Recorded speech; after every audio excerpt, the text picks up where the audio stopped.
Sweet. Let's go. We're live, Kev. Let's go, man. I'm pumped. Oh, dude, I'm so excited.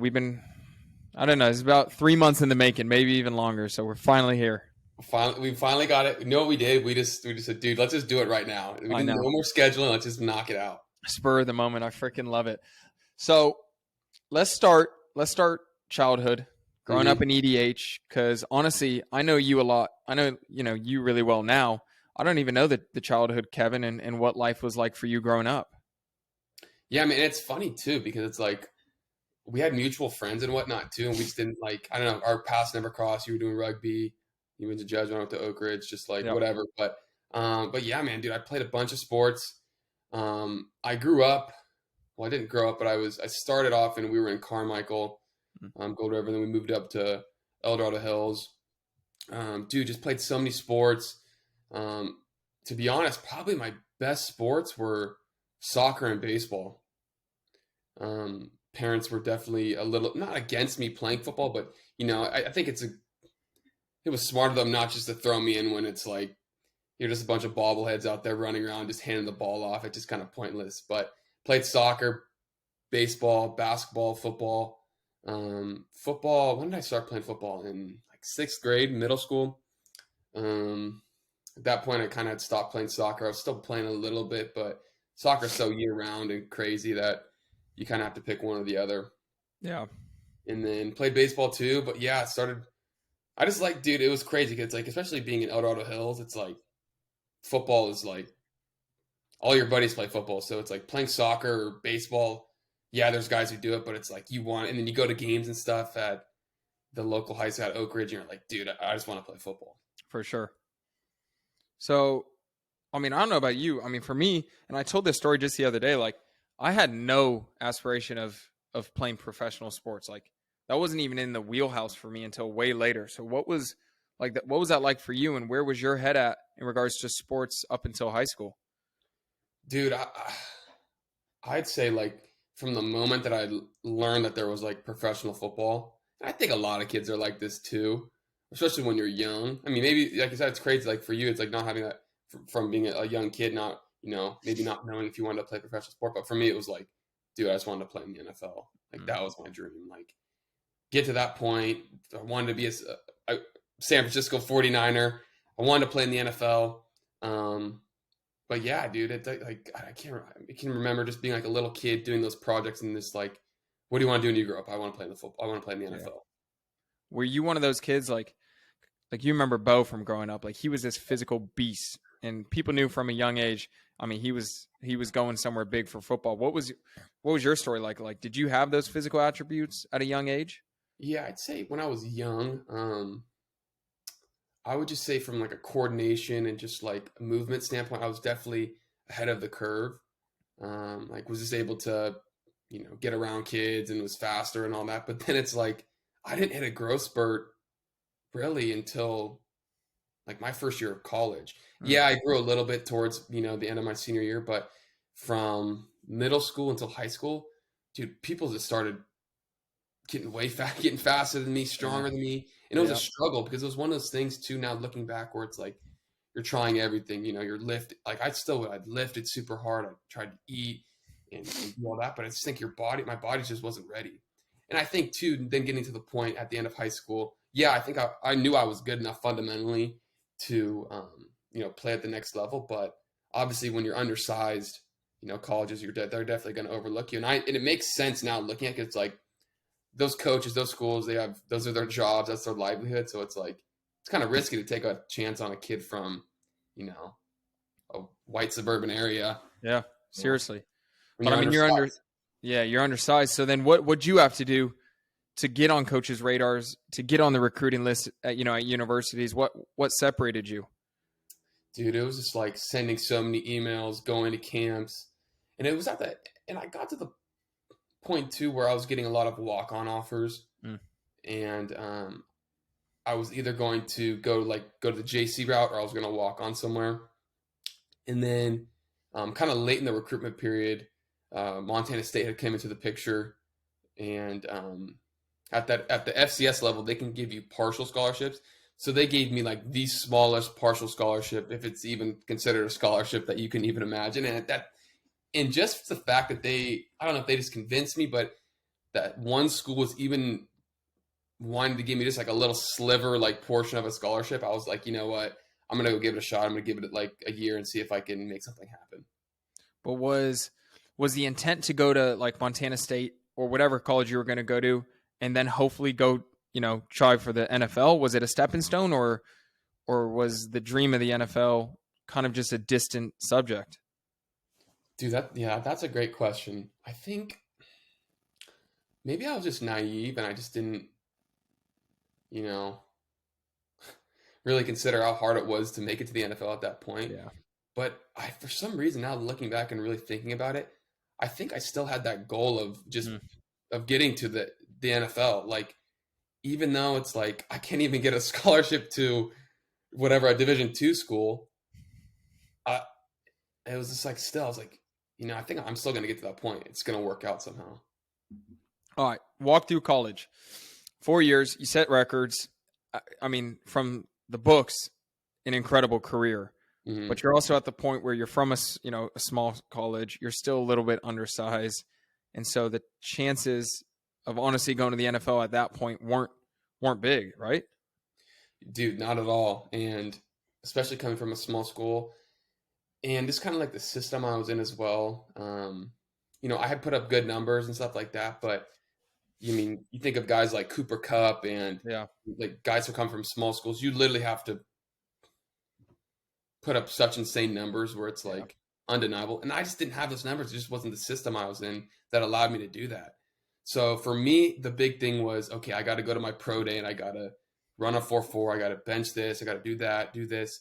So when I started prepping for that, I kind of started prepping for that during the worst time right in 2020, right when COVID got kicked off.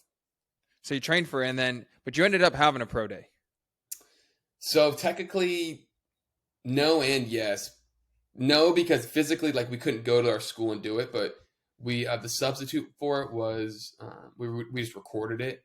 And the problem with that was, okay, they couldn't get eyes on you in person, and then a lot of guys, when they recorded theirs, they totally cheated, and guys were way fast. Of course, everyone's going to be way faster, way stronger, and test way better. So I don't know how, that really held up legitimacy for especially a guy for me coming out of a smaller school. We had a couple guys that actually still got opportunities, but it was funny. Like the two guys from our school were drop downs from big schools who ended up getting opportunities. So there was actually a handful of us too, probably like 4 or 5 guys who probably should have gotten shots, but just how it was crazy. They cut down the roster sizes for guys that they could bring in. There weren't rookie mini camps. So, yeah, dude, it was just brutal. I was like, I kind of waited around to see if something would happen, but just like, eventually it was just like, yeah, nothing's gonna happen. So then what's going through your head? Because you could probably look back at it now and realize there were some things that you just couldn't control and shit. That's life. But probably in the moment, it almost felt like life was coming down on you. Totally, man. And it was like one of those things too, where it's like, man, I say this about football all the time, especially playing receiver. There's so much out of your control. I mean, the line's got to hold up. The quarterback's got to get you the ball. It's got to be the right coverage. You got to get open. And just kind of how I felt even in this situation is like, I can't control a global pandemic, stuff like that, getting opportunities. So yeah, dude, it sucked. So it was one of those things where it was like, I kind of had to, just like be okay with, hey, maybe this isn't my thing. Maybe this isn't my calling. Maybe it's just not for me. But then even after that, like down the road, it just didn't sit well with me. Yeah, well, no, we'll get into that. But was football your identity? Because for me in college, I always struggled with it, like identifying myself as really just a rugby player, and it took tearing an ACL to take me away from rugby to wake up every day and not have a sport, to play, to almost force me to figure out who I was outside of the game and find hobbies and interests beyond, the 4 lines. So where was your head at, during that time and when football was taken away from you, and what the future looked like was pretty bleak. Hmm. How'd that sit with you? I'd say during college, I would like to say football wasn't my sole identity, but if I had to be brutally honest, it 1,000,000% was. Yeah. Um, I put just so much, just additional time and effort into it.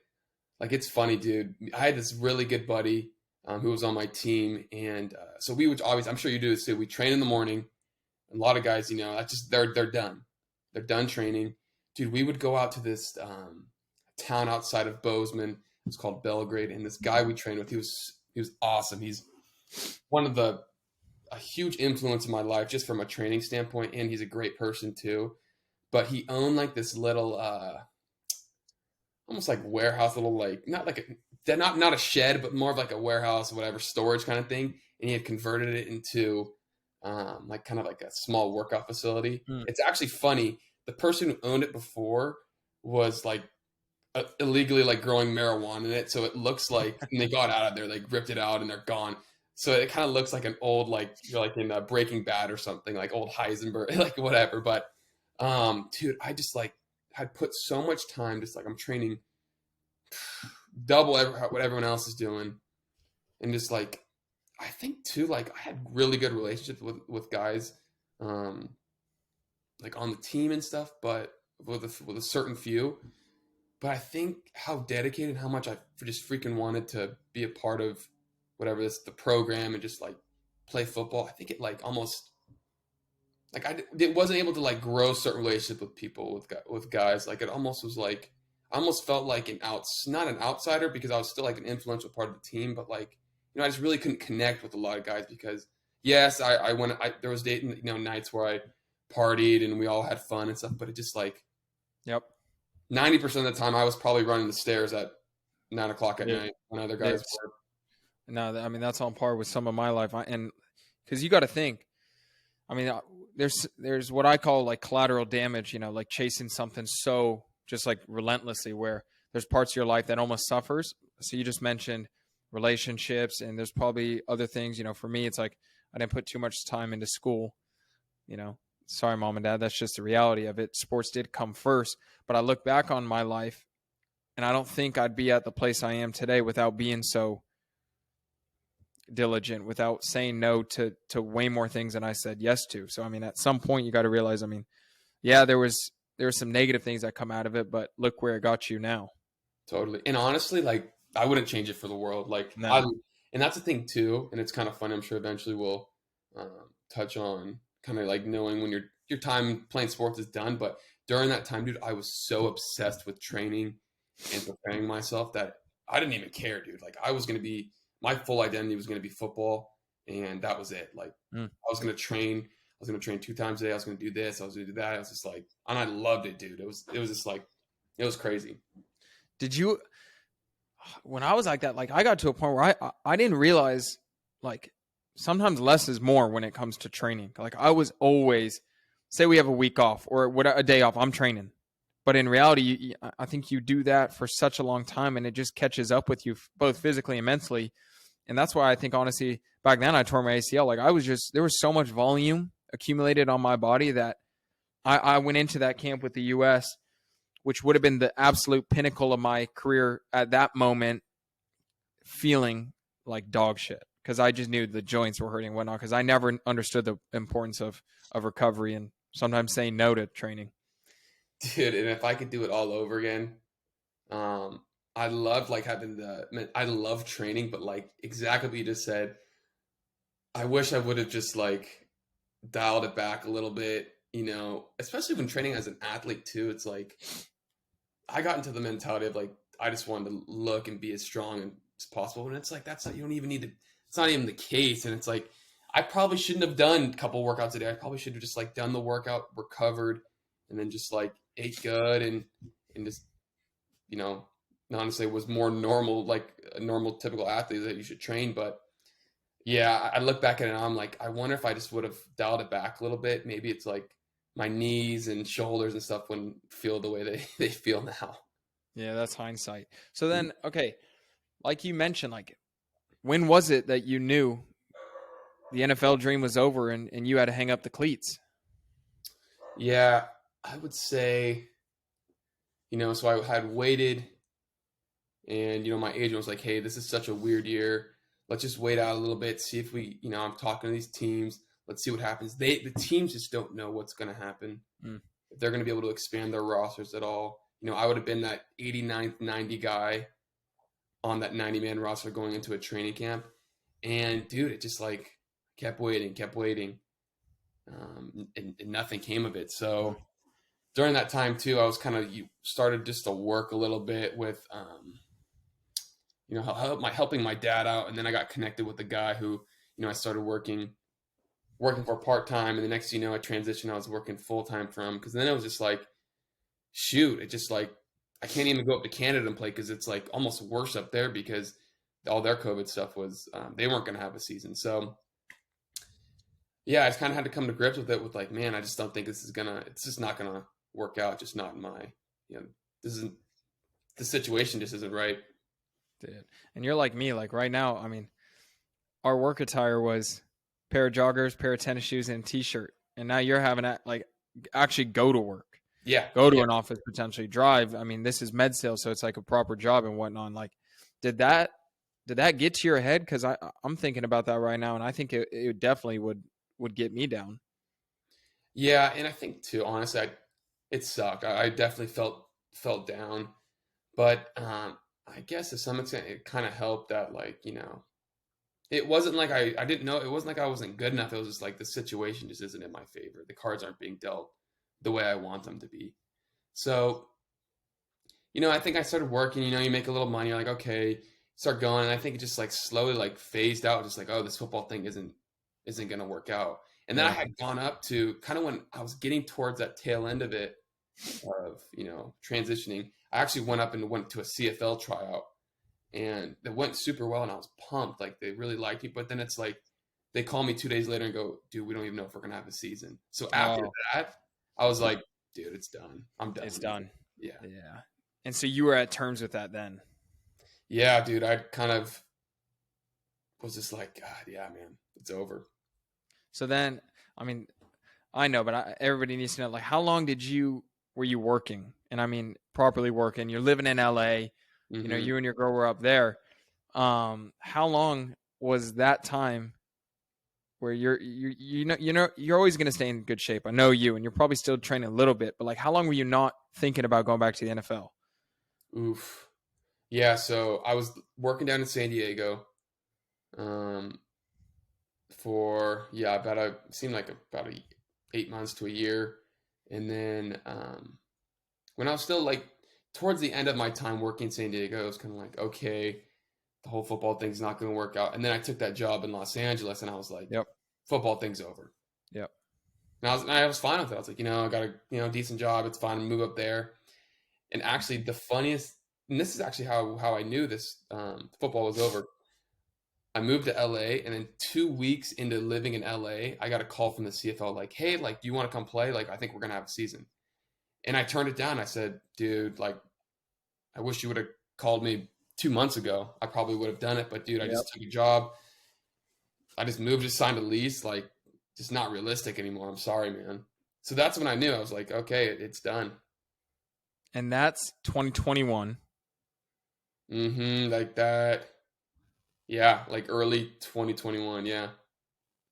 And yeah, and then I mean, here's where the story gets cool. Where this is like the most exciting thing is, then there was a moment where you got that itch, Mm-hmm. and you knew. I mean, let's give it one more go. Yeah, dude. It was, shoot, when was it? So I think they had just started. It must have been then. I had started working. Then it was August, and that's kind of when the NFL preseason is. And I remember I had caught a few preseason games, and I was like, dude, I could be out. I just told myself, I'm like, I feel like I could be out there right now. Like, yeah, it's like those guys are good, but I'm like, I feel like I could do it. So then, I can remember I was doing like a work thing. It was like on a Sunday.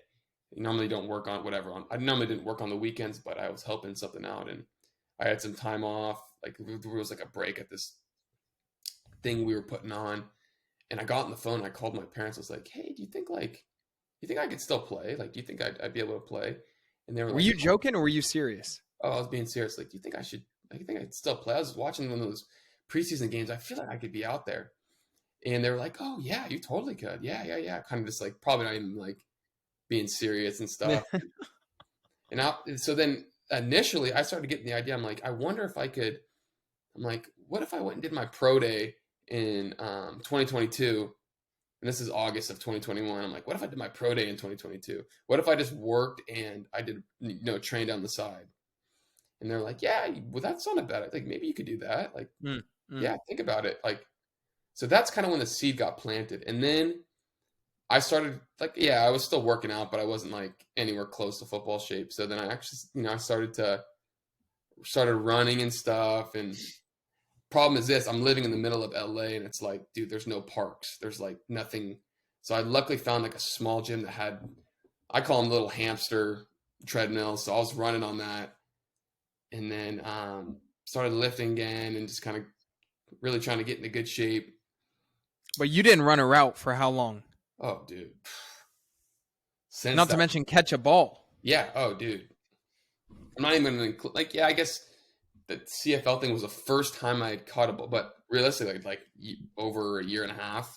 Jeez. And that's the thing too, dude. And it's like, even when I'm like trying to get back into football shape, it's like I don't have a quarterback. It's like I don't have anyone to throw me the ball. It's like I'm living in gridlocked LA, so it's like looking back now, that's even crazy. So, um, so then yeah, September, August, or August, September, we're getting closer to December and stuff.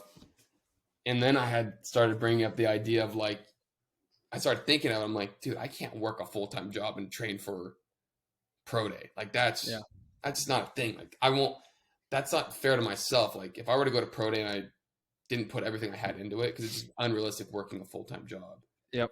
So then I started to bring up the idea to like friends of him, like, hey, I think I'm going to quit my job and start training full-time. And it wasn't that like it got met with like, people were like, that's dumb. But how it came, it kind of was dumb, but I think people were like, especially my parents were just like, yeah, we believe in you, but you haven't played in 2 years. Is this realistic? Are people going to take you seriously? So I then had started reaching back out to my agent. I hadn't talked to him in a while. He's like, well, I guess like we could, we could phrase the story of, with all the COVID stuff, you stayed in shape and did all this and wanted to give it one last shot. So once he kind of gave me like some positive hope and, like some reassurance that this could work out, I was like, screw it. I'm just going to quit my job.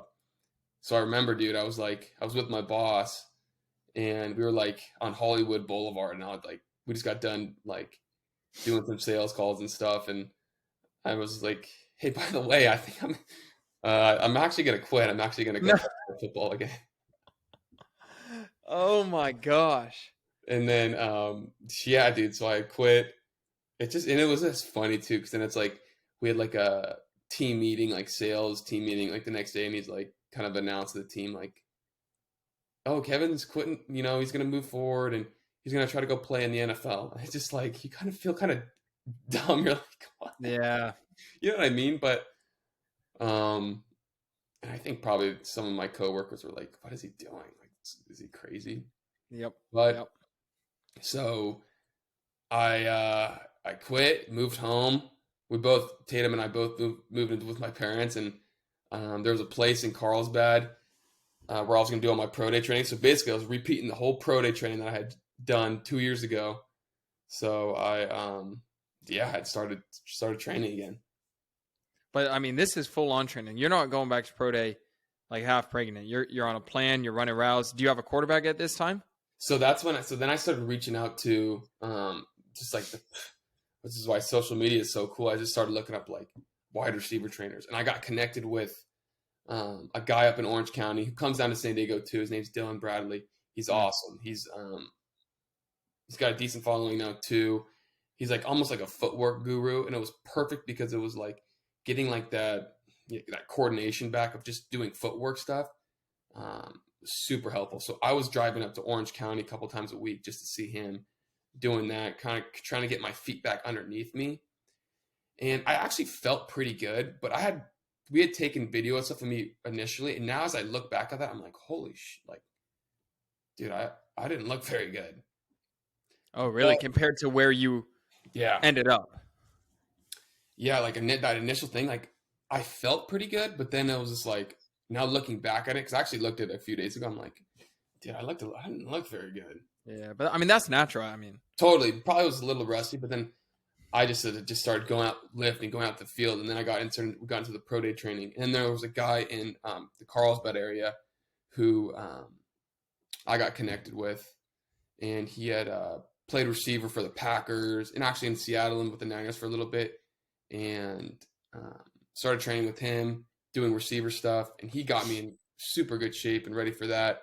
So then, so yeah, dude, I felt ready and I was ready to go, and I'd put some time in, and then pro day came, and yeah, I was ready to get the ball rolling.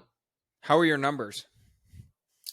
Dude, it was kind of nuts because I wasn't sure how fast I was going to run the 40. Obviously, you have an idea when you're training for it and stuff. Yep. But it was kind of frustrating because I guess to take a step back, the reason too why I was wanted to go back and do my pro day was because, and I felt like it was the right time to do it, is because we had a kid coming out who was getting like 30 teams were going to come out just to see him. He ended up being a second round draft pick for the Atlanta Falcons. His name's Troy Anderson. He's a stud. And so I was like, I'm going to go there and piggyback off him. If there's any time to do it, go back to pro day, it's now. So I went there and I ran and did everything. And I felt like I ran pretty good. And I had a couple people, which was crazy. This is why it was kind of frustrating. I had a couple people clock me at 4.38. I had a couple people have me at 4.42. And then there was like some people, like a couple scouts who then would have me at like high 4.5s. It was just Why is weird. it not a standardized way or testing, or you know what I mean? And then exactly, that's what was kind of frustrating. So they averaged it out, and they said I kind of ran like a high 4.4, low 4.5, which was fine, but it was just frustrating because it's like I thought I, ran a little faster. But it's funny because then it's like I talked to people about the kind of like what went down with the times and stuff, and they're like, yeah, some of those scouts and stuff, they just don't care. They're not even standing at the line. And if I look back at, they weren't. They weren't standing at the line. They're standing 5 yards back and just clicking their watch. You know what I mean? Like not really caring, but I think I ran fast enough and did everything pretty well. But still, I was like, shoot, I don't know if that's going to be enough. So then walking through the process, pro day happens. How much time was it in between that day and, initial conversations with teams? What was happening then? Mm-hmm. So I knew kind of my situation, even though I was doing pro day and stuff, I could get a call the very next day because I wasn't in that draft class. But then kind of talking with my agent and stuff, where he was like, it's probably going to be closer to the draft when we would get some news or information. So I basically had to wait another month, and draft goes by, wait to the end of the draft like I had to do 2 years ago. And I hear nothing. And I'm like, dude, no. I'm like a little obviously kind of frustrated, but another thing too was like for me going back and doing the pro day, that was kind of like, yeah, I really wanted to play in the NFL, but just getting to be able to live that experience was almost like I was telling myself it was worth quitting my job and doing all this, just so I could get that anxiety of trying to perform in front of NFL scouts. Like, I guess like I just didn't have that opportunity to do that. So that was cool. And obviously like that's was partially the reason I did it, but still it's like I'm frustrated. I'm like, man, like I just really did all this and nothing's going to come of it. Dog, you're a competitor at the end of the day. Exactly. Like, yeah, I'm happy with like being able to go out to my old university, run in front of 30 NFL scouts. Like that's just like be able to have that anxiety and the whatever. But so the draft came. Let me think. The draft, I can't remember if it's like on a Monday, Tuesday, Wednesday or something like that. But basically, let's just say it was. Let's say the draft ended on a Wednesday. Okay. And I didn't hear anything because I was waiting until after the draft, a few days after. And I was just like, all right, nothing's coming of it. I'm done. So then right after the draft, they have rookie minicamp. And I didn't get invited to rookie minicamp. And that's like, I mean, a lot of the undrafted guys just get invited. Like you either get undrafted or you get invited to rookie minicamp, and then from rookie minicamp you can get signed as a free agent. And I didn't even get. Not only was I not undrafted, I didn't even get invites to rookie minicamp. So I'm like, it's like, Yeah. just frustrating. But so a week goes by, the rookie minicamps happen, and then I want to say it's like a Wednesday.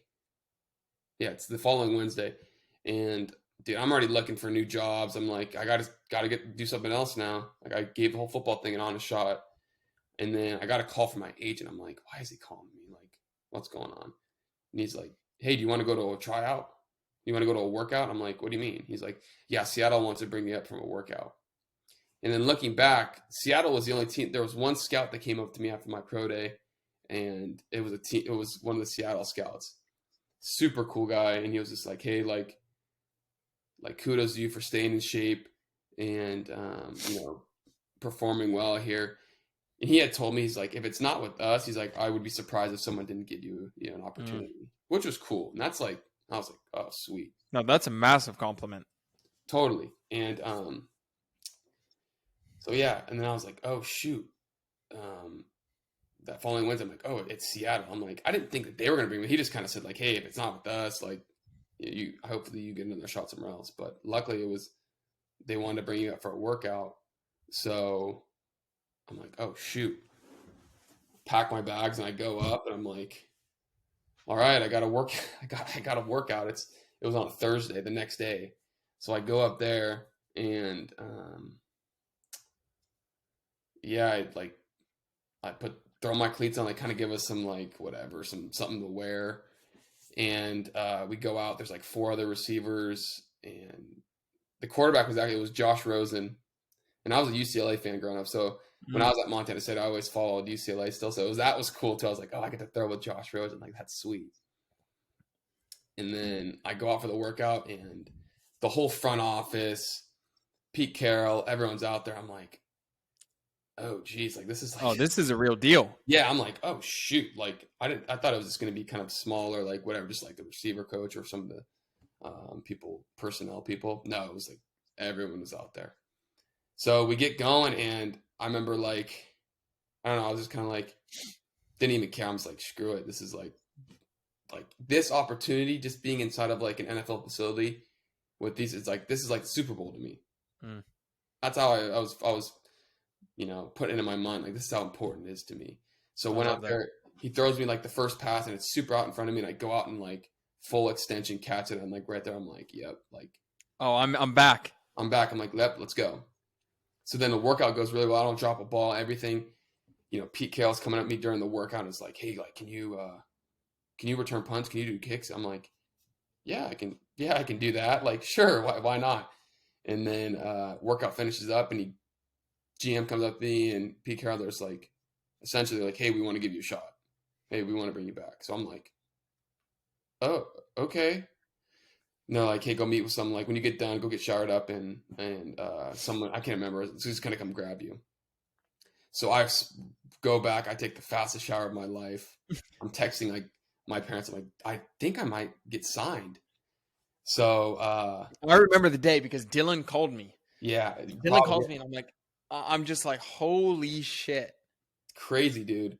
And then so I go shower up. They like bring me in. They're like, yeah, dude, we want to sign you. Like, I'm like, cool, okay.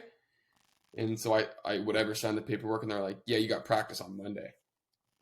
And I'm like, what do you mean, like practice on Monday? Like, I haven't had a football practice since 2019. So I'm like, oh, okay, yeah, I got football practice. I got to go to football practice on Monday. So I fly back to San Diego, and I fly back on Sunday. They check you, stay in a hotel, and next thing you know, it's Monday morning, and I'm taking a shuttle over to the facility, and I'm getting ready for football practice. Yeah. Jeez. So.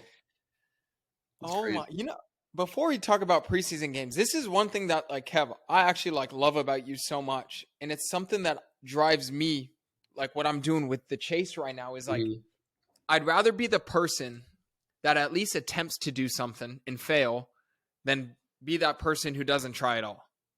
Like, I think the fear of not doing it drives me so much right now. And I mean, the story you just told me, that exemplifies that pretty damn well. Yeah, man, that's just the whole thing too. Even with like, the business I started and just like other things, it's like I have to try and see things through. And I think this whole process, even like whatever, giving it one last shot, I think that's kind of like now it's kind of like what I fall back on. It's kind of like my backbone of like who I am. It's like I'm gonna try, I'm gonna see it through. Like Yeah. worst case. Because, dude, at the end of the day, like, what happens if it actually works out? Totally. And now it's even like I'm at the point now. It's like, or when I was in that situation, where I'm like, God, what if I didn't? What if I didn't even take the risk and try? Like, yeah, I'd still be working a good job and stuff, but I wouldn't be in the situation I am right now, which is like my lifelong dream and like the opportunity I always wanted.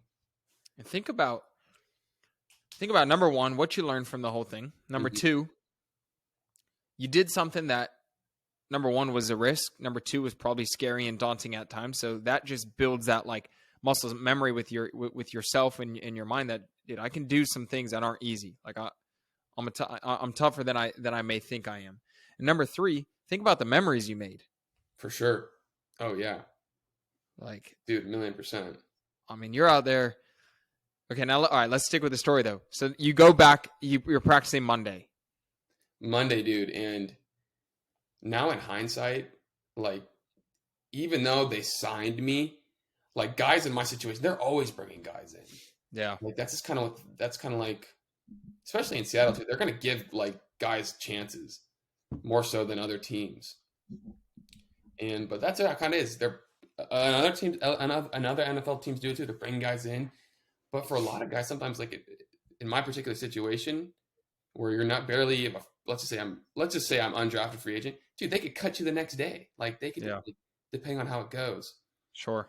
So I go out there, and I remember the first day we're just doing like routes on air. So basically, we're just throwing with the quarterback, and running good routes, catching everything, and then we run a couple deep balls. And I remember kind of like just knowing like, hey, I just want to like show what I can do. Like I want to make sure like these guys see what like my potential and stuff. So I remember I kind of like came out jogging on not like probably like at 90% like on a go ball, and I'm kind of going, and then I kind of see the ball thrown. I'm like, dude, I just want to make like a full extension catch. So I'm kind of slowing down, then I speed up at the last second and reach out and catch it and kind of fall. And then I think I can remember guys kind of come up to me and being like, oh, dude, like nice. Like remember some of the coaches and stuff like came up and like whatever. It wasn't even that big of a situation, but just kind of like wanted to show like my skill set that I could still play. And then in that off-season training, really all you do is 7-on-7. That's kind of the most like competition that you do. But I wasn't getting a ton of reps because I'm still trying to learn the offense and all that, but I would get in certain situations. And it was crazy because let's say if I got 2 reps or 3 reps, for some reason the ball was coming my way, like in this whole off-season stuff. Like I remember the first day I got in, like literally my first play, like my first rep was 7-on-7. I ran like inside, like just a seam route, cover 2, bent in the middle. Me and the quarterback, boom, caught it. I'm like, did I just, okay, let's go. Like, yeah. Next day, kind of the same stuff, like catching little stuff. And then I remember one day, I think it was like one of the third or fourth day, I was doing 7-on-7.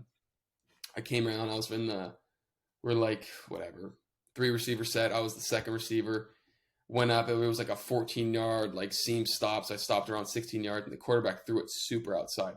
And I went and full on laid out and caught it. And I was like, I remember catching it, and I got up and made someone miss, and I didn't score anything, but it kind of made guys miss, got like 10 yards.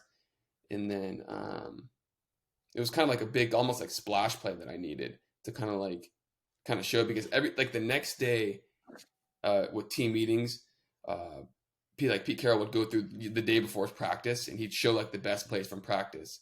So I remember that was on there, and I was like, okay, Damn. like I'm making plays, I can do all that. And then the next day I had like, we're doing red zone stuff, and I run like I'm on the outside, and at the time I didn't notice, but it was the starting corner, made a miss, went outside, and it was a deep, like almost like a whirl route. So I stopped and went back to the corner of the end zone, and the QB threw like this perfect like ball, And I swear it was like, I don't know if you remember, it's like the Steelers, like Santonio Holmes, like Super Bowl catch where he's like on his tiptoes Yep. in the Yep. corner. And I swear I like the quarterback put it right there. It was perfect. Like full extension, two toes in and caught it. And then yeah, I was like, oh shoot, I just like did I just make that play? So I was just lucky because I was getting the ball. I wasn't getting a ton of reps, but the ball was coming my way. Hold on though. It ain't luck though. I mean, Kev, at the end of the day, the reason the ball's coming your way is because you're getting open. Like you're doing the little things, you're getting open, you're doing things right. So like you're putting yourself in those, situations. Right. And dude, yeah, I just didn't. And two, it was kind of like I just not like a discovery, almost like a rediscovery. It's almost like, am I good enough to play at this level? So like finally going out and practice, and then it's like it's kind of like reassuring myself. I'm like, dang, like okay, I can make some plays. And then yeah, the whole off season went on, and we had our like mini camps and stuff. And then I remember flying back because we got done with all the off-season OTAs and all that. And I remember getting on a plane because I was flying back to San Diego because then you have like a month off before you go back to training camp. And I remember a couple of the people from inside the building, like from the not front office, but people who were like scouts and stuff, called me and they were like, "Dude, like whatever you're doing, keep doing it." Like, and it was like super like motivating for me because I'm like, dude, I just got to keep this thing going. Like, whatever. Like I made plays and stuff, and like they're like, just keep going. You're doing all the right stuff, and come back ready to go. And yeah, I think you'll get an honest shot. So yeah, that was cool. So then went home, trained for a month. Honestly, probably got one of the best cardiovascular shapes I could have gotten in. I was training with that guy who I specifically him who had played in the NFL. He was the Packers, kind of told you, but he had got me in super good shape. Like, because he was telling me, because he had all that insight from his experience. Like, Yep. it's survival of the fittest. Worst case, be in the best shape so you don't get tired, so you can do 2-minute drill back to back to back. So, yeah. Like I know what rugby shape is, condition. What's that like for football? I have no idea. Yeah, so you can kind of get away in football with maybe not being in the best cardiovascular shape because, you do a play and you stop, you come back to the huddle, it's slow, boom, boom, boom, whatever, next play. But for me, like he was telling me, he's like, so for like 2-minute drill, I'm going super fast. Like, okay, so, like for example, you have to score or you're moving the ball super fast. Like you run a play, get the ball back, run into another play, like basically immediately. So that's kind of where it gets tiring. So we would simulate that all for that whole month.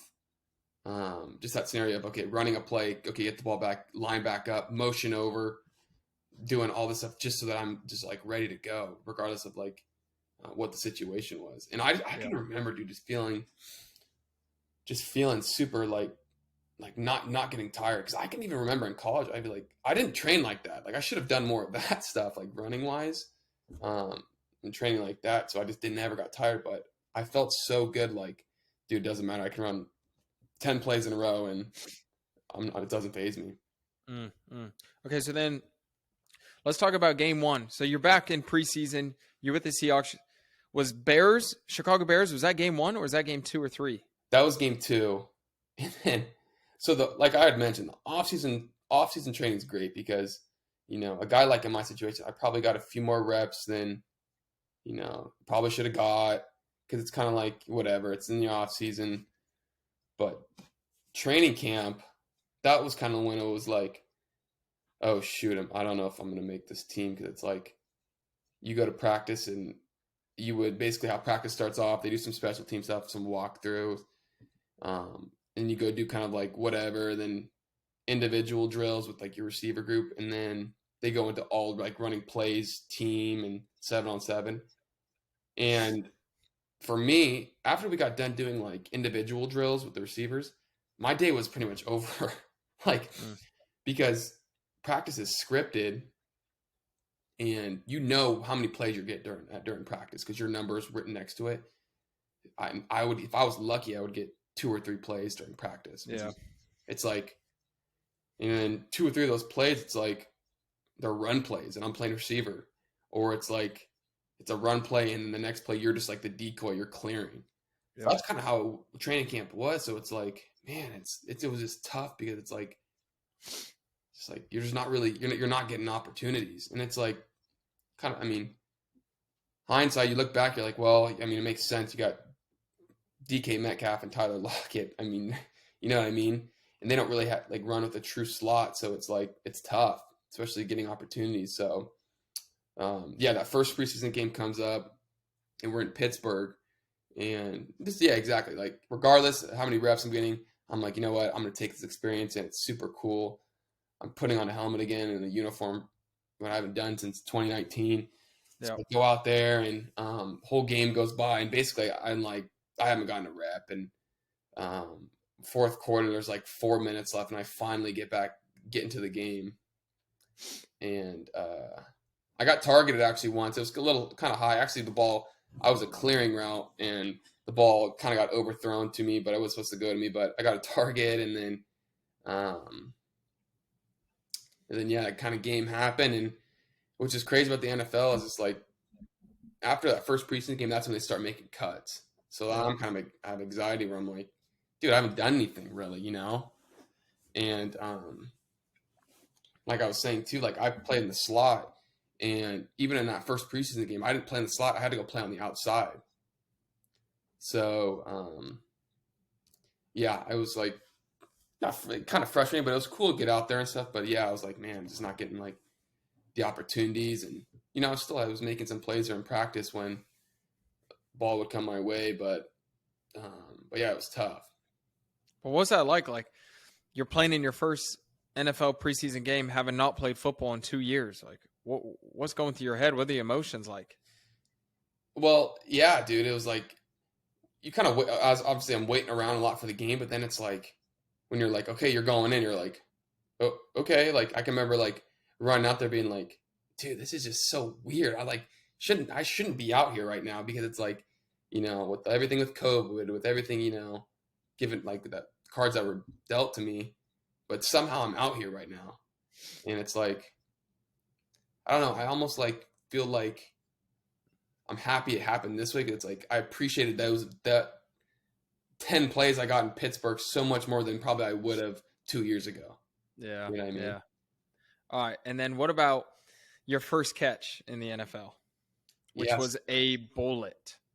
Yeah, so it was the next week against Chicago, and I don't know why, but I started getting some action early in the second half, and they actually put me in the slot, where I mean that's kind of where I had been doing all of training camp, kind of the position I was learning, and then yeah, man, got in early second half, and then was actually playing. I'm like, dude, this is insane. Like, why am I even like I saying like why am I out here right now? Like I shouldn't be.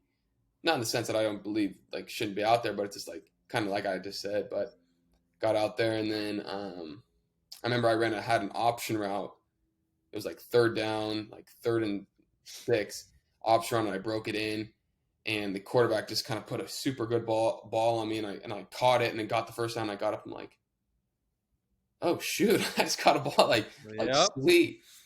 And then yeah, dude, we kept driving, and then I can't remember if it was the next series. I had another option route, and just kind of based on the coverage, sat it down, caught it, made a guy miss, got vertical, got the first down, and then I think on the same drive I had like an out route I ran, caught it. I mean, nothing crazy that's going on, but just like kind of like what I felt comfortable doing, just you know, playing that slot position and getting open. But yeah, so then kind of it's going, game's kind of coming to end, and then probably my best play was my last catch, but it was kind of unfortunate because so I get motioned across, I run like a little under route, I catch it, and then make a guy miss, get vertical. There's 2 guys, and like my situation, I can't like I got to make a statement. Like I got to be like I hadn't, you know, I'm 205 pounds. whatever, how much I'm squatting. I'm like, dude, I'm strong. Like I can, doesn't matter. I'll put my head down on whoever comes my way. And I put my head down and I try to run this guy over, and I give him a pretty good pop, and I kind of do like kind of sense like run him over, but his head and his helmet like perfect, like square on my AC joint. And during the moment, I thought I broke my collarbone because I had broken it in high school. So I'm like, no way did I just break my collarbone. Like Welcome to the I NFL. couldn't lift my arm, and I ran a couple more plays, and I was like, I can't get out. I tapped myself out. There's like a minute left in the game, and dude, I just got super emotional because I'm like, am I done? Like this is how it is. This is how it ends. So I get brought into the locker room. I couldn't even take they had to cut my jersey off me, and I went and got an X-ray because they had the X-ray right there in the stadium, and luckily it wasn't my collarbone, but I had a super bad AC joint sprain, and it sucked because like the following week, like typically you just don't like in the NFL. It's like if you're hurt, you're hurt. Don't practice. Like this isn't like you're not going to get brownie points for practicing hurt because it's like they don't care. Like if you're hurt, don't practice. But for me, it's like, dude, I'm the long shot to even make this team, and I'd kind of gotten wind from my agent because he was like, okay, let me call them and see like if you're not making this team, don't practice because it's like you want to be healthy for if other teams want to pick you up. And he had got wind. They're like, dude, Kevin's doing like we really like him. Like that was like he had a great game and stuff like that. Like if he can play, like he should play. So he tells me that. So I'm like, shoot. So I'm trying to practice during the week. That following week, we're playing the Cowboys, and during the week, dude, I can't even move my arm. Dude, ACs are the worst. Dude, I'm going out there. I'm blocking with like one arm. They actually kept me out of doing like one-on-one drills, which sucked because we actually didn't do a lot of one-on-ones and stuff because that's kind of like where I just loved. I love doing. I love going against guys and to kind of showcase myself. We didn't do a lot of them during training camp, but for some reason we were doing it a few times during that week. I had to sit out on those, and obviously I wasn't doing a ton of team reps, so I wasn't getting that much action because I'm hurt. I'm like, dude, I can barely like lift my arm up. Yeah. So, and I'm like, oh, can they like give me a shot or something like in my AC joint? And then they weren't going to. All they said was, you can take Advil. And I'm like, I can't even move my arm. And they tried to put like padding on it and stuff, but it's like, yeah, the padding that helps if it kind of got hit, but it's like still the movement though. It's the movement. Yeah. So the Dallas game comes, and it's kind of like it's pretty similar to the Pittsburgh game where I'm not getting a ton of action, and then kind of later in like I think in the fourth quarter is when I got brought in, and then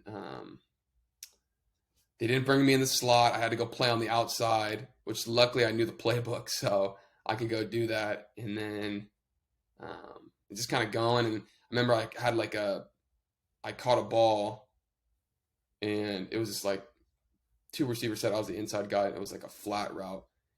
And so the QB kind of half rolled out and threw it to me, and I caught it, and I got pushed out of bounds, and I swear I rolled, and I landed on my bad side.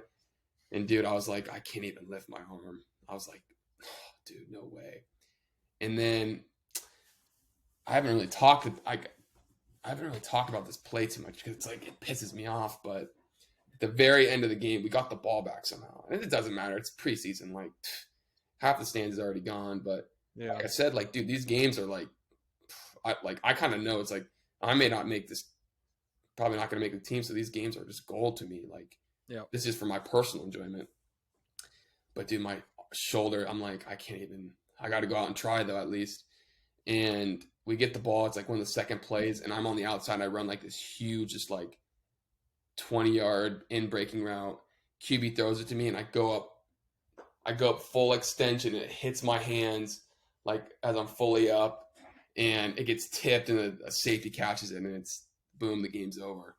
Like my last play, I'm like, Oh man, it was brutal. It was just like one of those things where I was like, I hadn't had a drop or anything all camp, all preseason, and then that's how it ends. And I'm like, just like, dude, this sucks. And it's Yeah, like, but dude, I mean, you know better than most. Moments don't define you. yeah, I know. That's where I was just like, I've come to peace with it, where it's like, But we could be honest. Those moments are shitty. oh, dude, just kind of And if you've suck. played sports at a high level, you understand everybody has them. But it's one playing. You've probably played close to, I don't know, 500,000 snaps in your life. It's like, Yeah, yeah. So that one kind of still bugs me, but it's like one of those things. It's like, wish I would have had, a shoulder that was feeling good, but at the same yeah. time, it's like I probably didn't even feel it anyways with all the adrenaline. But yeah, man. So then that happens. Um, the following week, that's when they make obviously the roster, cut the roster from like 80 guys to 53. So they're Yep. they're Yep. clearing house. Um, yeah, I got the call like, hey, we're moving on from you. We're not moving on from you. Where they said, hey, we're gonna cut you, but it's not all bad. So they bring you in and stuff, and it was kind of cool because it was like, doesn't I mean it sucks you're getting cut, and they kind of make you seem like it's not a bad thing when it is a bad thing. But yeah, it was cool to you sit down with like the OC, the GM, head coach Pete Carroll and stuff, and it's like, um, you know, sucks, but they're like, hey, we think this is the start. This is just like we're just getting started and stuff. But right now, like we would like to bring you back on the practice squad, but right now, like with our numbers, we just need more guys on defense, so we might have to send you home for a little bit. Come back and do all that. But yeah, that's kind of how it went. And so I went home for a little bit, and then a couple weeks later, they brought me back to the practice squad, and then they had kind of brought me back, cut me, brought me back, cut me, brought me back. Just kind of how it Yep. happens. But yeah, then they finally got the last time I got cut. Was actually after we went to Germany, and then yeah, I'd been back since. Just didn't, I guess, just didn't pan out with them. So let's sum up the football story, and I want to hear about like first of all, I got to ask you, what's it like playing with DK and Tyler Lockett? Come on. Yeah, dude, super cool. I think specifically Lockett just is super underrated. Mm. Just like a pretty down to earth guy, but like will show up with his shoes untied and still route you up and catch like 8 balls in a row, and then just like he's like, oh, okay, I'm good. Like that's practice. Like just like making huge plays, just like so casually. I mean, DK's just a freak. Like that's like you shouldn't be that big and running that fast. Is it true he eats Skittles for breakfast, lunch, and dinner? I think we did ask him about that. He didn't make it seem like it was, but I think he definitely does enjoy some candy. Oh, that's crack up. All right, let's sum up your football career. Like, what's the biggest lessons that football has taught you about life? Yeah, dude, I think it's just like, especially like this journey in pursuing playing football again, it's just like, stands out to me because it's the most recent, but it was definitely the most rewarding in the sense that I got to like live out an experience that little Kevin was writing down in his second grade dream journal, whatever they used to call them. Yeah, he just too is just like being able to, I mean, just taking risks and believing in yourself. It's super cliche, but it's like no one else was going to tell me to quit my job. Yep. Everyone thought it was crazy, and I didn't blame them. It's a crazy, like I got lucky because if that one scout didn't come up to me and like me, and that one scout, he told me, he's like, I shouldn't have even been at that pro day. Like I normally don't go. It's normally the other guy, but I, for whatever reason, went that day to kind of help him out because it was going to be whatever to look at you guys. But yeah, but it's just crazy because it's like you just don't know how everything's what's gonna happen, and I think just being willing to bet on yourself is kind of like the biggest thing that I learned from this whole thing. I love it. Now you're betting on yourself with everything after life, and you got a business now that you're running, and there's a huge career, and now you're tapping into different I guess, like health and wellness journeys. Mm-hmm. You just started like Muay Thai. Like there's so many other things that are in your life now, which I'm sure it's a bit refreshing having all these other interests in your life. Totally. And it's just funny too, dude, because I had looked into doing the XFL and actually went out there and um, was I think I was there for like about a week.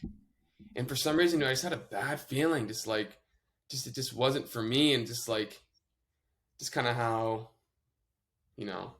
some things played out there. I was just like, maybe it's just like a sign where it's like this is, and I just kind of had that gut feeling where it was like this something's not right. Maybe this is like I almost felt like ready to like move on from it.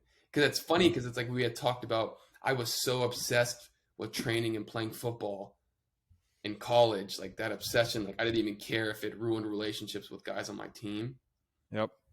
And then being in the XFL and being like, I don't even know if I want to be here. It's just crazy how it's like when you just know, I guess, where it's like ready to move on and pursue other things. So talk about if you could have a conversation with just say maybe a young college player or later in their high school career, like what advice would you give someone like that who has a dream of going to the NFL, or maybe not even just NFL? Think about just professional sports in general. Mm-hmm. Kind of some life lessons you'd give to a young kid. Yeah, I'd say if you're serious about it and it's something that you really want to accomplish, it's like you can't just be obsessed with it for 2 hours a day. It's like it's almost like your life has to surround that goal or dream of playing in whatever professional sport it is, from the way you eat, train, who you hang out with, who your influence, who's your circle, because ultimately that's gonna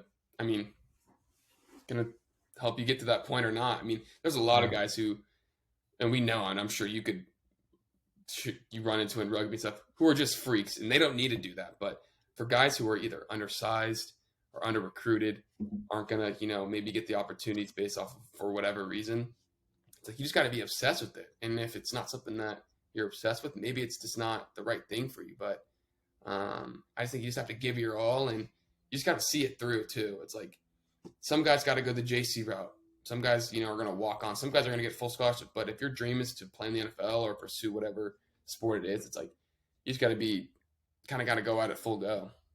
Yeah, it's tough though. I mean, we touched on it last night in book club. Like, we always want shit right now, and it's hard to continue to do those little things when results aren't coming your way.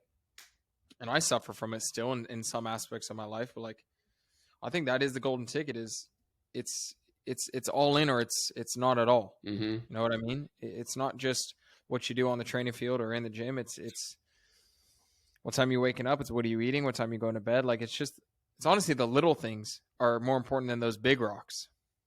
1,000,000%. Because it's like at that point where you're trying to play at professional rugby, professional football, I mean, DY trying to play professional golf, it's like, yeah, everyone's up here, and it's like, what are you doing extra? What are the little things that are just going to get you a little bit, give you a little bit more advantage and to give you the best, capabilities to perform? No, it's so true. All right. What last couple things. What's exciting you about life now that, football's done? Like, where's the head at and what's the dream?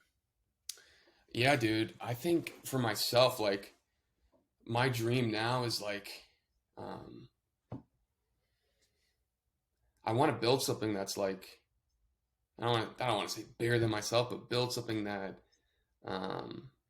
that's still kind of involved with football and whatnot, but kind of what I'm doing with my business right now, like that's kind of like, and be different and innovate in a space where I think there's opportunities to be different and to grow. And that's kind of when I look back at myself as a person, my football career, that's kind of what I was all about. I had to be different. I had to do things unconventionally. I had to go train in some old weed, whatever, shack and run sprints when it's 20 degrees outside and run up frozen hills.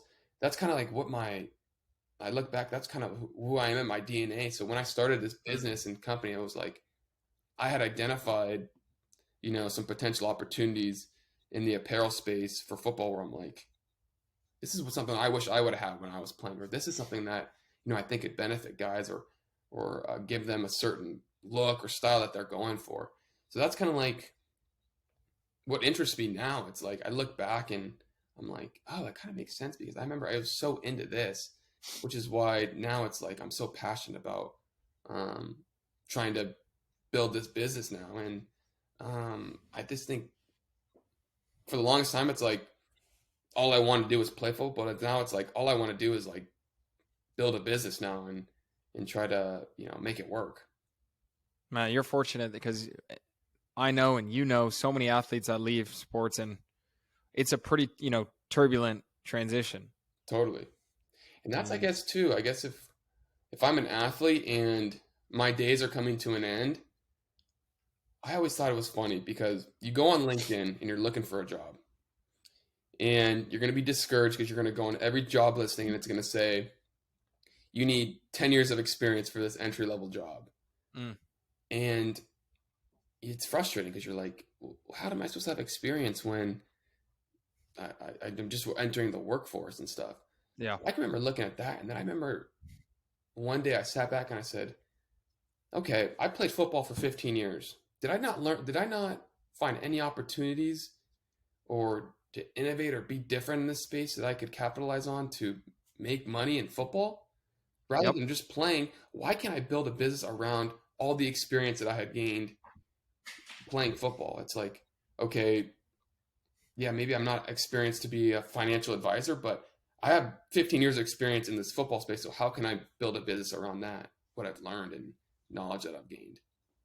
Dude, well said. And I want to end it on what you said about being different, because I think a problem with today's society, and I know a lot of people, is they try to fit the narrative that people put on them or people put in their space or their craft or whatever they're doing. But you got to find a way that fits like your strengths best. Mm-hmm. So for you, it's going to that warehouse. It's doing those little things.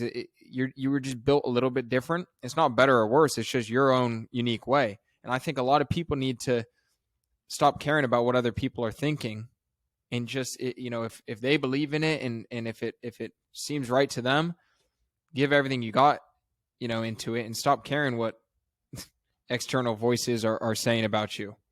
Dude, I couldn't agree more. Even because I can even remember looking back into college, high school, and, even being scared to post on social media and make content and do something like that. And I actually thoroughly enjoy like editing and doing that stuff and making stuff. So I'm like, why do I care what people think and what I post or and whatnot? Let's like, at the end of the day, if it's fulfilling to me and it makes me happy, it's like, why would I not? You know what I mean? Dude, I even get that today. Like, good buddies or teammates, like, they'll have a remark on something that I put on social media. Mm-hmm.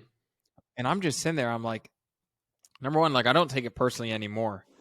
Number two, it's like, first of all, why do you care? Second of all, the people that are always talking negatively or having those opinions are the ones either not doing what you're doing or the ones who potentially want to do what you're doing. They just don't have the confidence to do what you're doing. It's like, you gotta do what's right for you. You gotta do what you believe in. And that's, I think, the minute you really start living life, when it's for you and what you believe in. Dude, I couldn't agree more. When I've reflected and looked back on, certain things in my life, like seeing people who have, posted on social media and stuff. And I mean, I guess I really didn't poke too much fun at those people, but if you ever have, like, I'm sure I've said remarks to people who were posting and doing all that stuff, but when I reflect, it's like, it was just insecurities of myself being jealous that I couldn't do that. You know what I mean? So I think so now as I look back, and if it's actually, what's funny too, with social media and stuff, like, I'm sure you've got comments and people are going to say whatever, and there's going to be negative stuff, but it's like, whenever people are in person with you or whatever, it's always positive. It's always like, hey, dude, I love what you're doing. I love what you're doing, but behind your back, but at the end of the day, I shouldn't even care. Like, I'm like, oh, cool, thank you, appreciate it. But it's like, I don't care if it's helping me get to where I want to go. I'm just gonna, I'm not gonna care what other people think, dude. And like the fact, like what you're doing it's for you, but it's for whoever's buying your product. Right. It's such like an outward thinking. And what I'm trying to do with the Chase and the podcast is share stories to inspire other people. So like once I realized that a lot of this isn't just about me, $1,000,000%. it took all the pressure off of me. Dude, 100%. And that's what's too. It's like, you know, with the business I started, it's like, I don't even care, like, if, you know, I guess obviously I want people to buy my product, but it's like, I'm doing this because it's like, I'm genuinely, this is what I love to do. Like, I love to make things. And, you know, if it, like, there's so many instances where it's like, it's funny. I had, a couple weeks ago, the Eagles equipment manager had called me and was like, hey, can you send us 10 pairs of socks? And because AJ Brown wants to wear them for the championship playoff game and then the Super Bowl if we get there. Damn. And he was like, hey, you want what? Here's my credit card information. And I was just like, dude, I don't even.